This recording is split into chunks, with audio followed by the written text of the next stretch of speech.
Arithmetic series. So the sum of the terms in an arithmetic sequence is called an arithmetic series. So when you see the word series, that means you're going to be adding up all the terms in the sequence.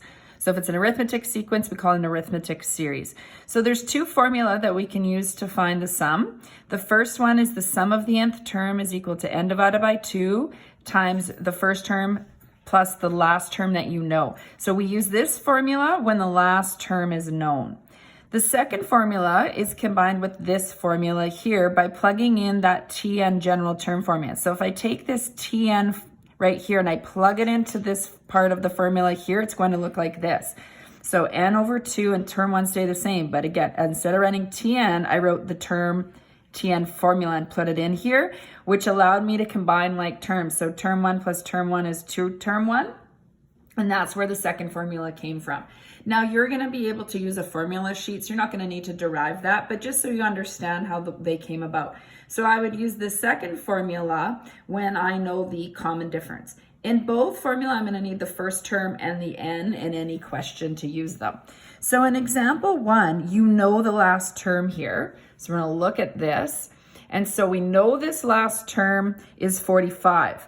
So I'm going to use our first formula. Now I still need to find n, regardless of which formula. In fact, I would need n. So I have to find n first. So to find n first, I'm actually going to use this Tn formula again because I know the first term and I know what n is, or I know the last term. I want to know 45 is the what term?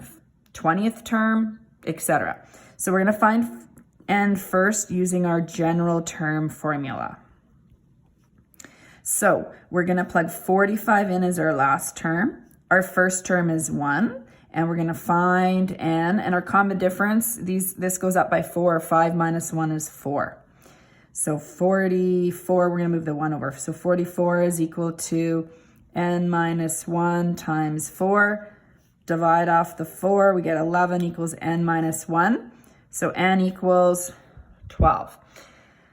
So now I'm going to use this formula here, like so. And so then I have s of 12 is equal to 12 over 2 times, first term is 1, our final term is 45. So S12 is equal to 6 times 46. So S12 is equal to 276. So what that means is that if I add up the first 12 numbers in this list, which the 12th number would be 45, it would equal 276.